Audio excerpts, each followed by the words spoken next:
नमस्कार, मैं अनीता चौधरी और देखिए वक्फ संशोधन बिल जो है वो पेश हो चुका है लोकसभा में। हालांकि हंगामे बहुत चल रहे हैं, विपक्ष इसके लिए बिल्कुल भी तैयार नहीं है। कई मुस्लिम मौलाना अगर समर्थन में हैं, तो कई मुस्लिम संगठन विरोध भी कर रहे हैं। लेकिन इन सब के बीच किरण रिजिजू जिन्होंने की इस बिल को टेबल किया, अल्पसंख्यक मंत्रालय के वो केंद्रीय मंत्री हैं, उन्होंने एक बहुत बड़ी बात बोली दिल्ली को लेकर के। उन्होंने कहा कि ये यूपीए की सरकार के तहत साजिश थी, जब 2013 में एक संशोधन लाया गया जिसमें वक्फ की जमीनों को कहीं भी किसी भी अदालत में चैलेंज नहीं करने के प्रावधान लाए गए। हमारे साथ बात करने के लिए बीजेपी के दिल्ली प्रदेश के अध्यक्ष वीरेंद्र सचदेवा जी हैं। सर, ये जो खुलासा अभी किरण रिजिजू ने किया है कि वक्फ की जमीन को कहीं भी आप नहीं कर सकते थे, और ये ठीक इलेक्शन के पहले ये प्रावधान लाया गया था। ये नीयत दिखाता है इंडी गठबंधन की। और उस समय की यूपीए की सरकार ने 2013 में लोकसभा चुनाव जब सामने दिखाई दे रहे थे, उस समय जानबूझकर इस तरह का बिल लाया गया वक्फ संशोधन का, जिसमें रातों रात 150 से ज्यादा प्रॉपर्टीज चुनाव से पहले वक्फ बोर्ड को दे दी गई। और साथ में कानून में ये प्रावधान दे दिए गए कि आप इसको कोर्ट में चैलेंज नहीं कर सकते। तो ये नियत दिखाता है इनकी। ये जो आज विरोध कर रहे हैं, इन सबको पता है कि उस 150 संपत्ति को जिसको इन्होंने औने पौने दावों पे बेचने का काम किया है, उसकी जांच होगी।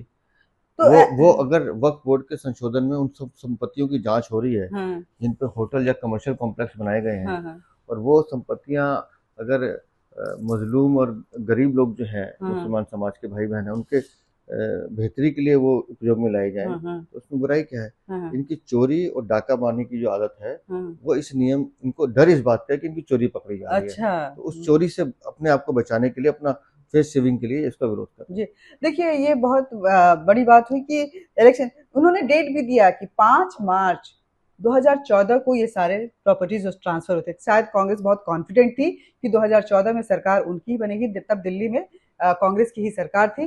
लेकिन उलट हो गया और आम आदमी पार्टी की सरकार आ गई, और अमानतुल्लाह खान पे भी कहीं ना कहीं वक्फ की जमीन को लेकर के, उसमें भर्तियों को लेकर के बहुत विनम्रता के साथ कह रहा हूँ, वक्फ बोर्ड या आम आदमी पार्टी की सरकार आने के बाद अमानतुल्लाह खान का एफिडेविट निकलवा लिए, उनकी संपत्ति कितनी है और आज कितनी है। किस तरह से वक्फ, दिल्ली वक्फ बोर्ड की संपत्तियों को लूटने का काम आम आदमी पार्टी के शासन में हुआ है, उसकी जांच भी हो रही है। अमानतुल्लाह खान उसके लिए जेल भी गए हैं, जमानत पर छूटे हुए। और जैसे जैसे जांच पूरी होगी ये फिर वहीं जाएंगे, क्योंकि इन्होंने मतलब अपने धर्म को तो धोखा दिया ही है।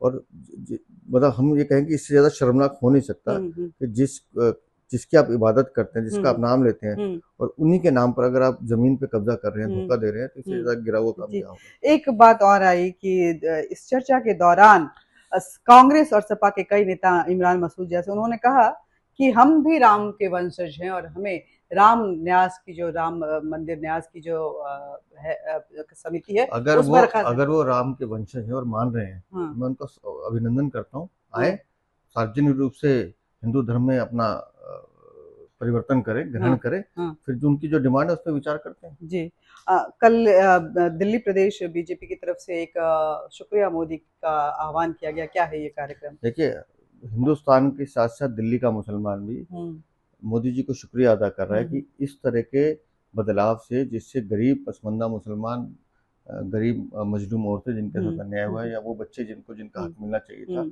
उनके हकों की आवाज माननीय प्रधानमंत्री उठा रहे हैं, और ये बिल उनकी बेहतरी के लिए है। तो वो सब मिलकर प्रधानमंत्री का शुक्रिया अदा करेंगे।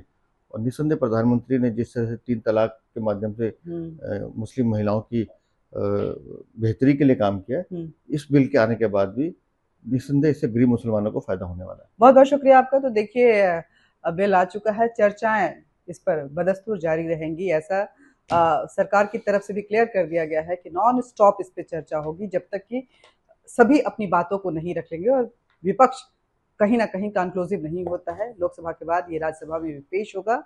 किस तरह से कानून का मूर्त रूप धारण करता है ये देखना होगा, और किस रुख विपक्ष जाएगी, इस पे भी नजर बनी रहेगी। जय हिंद।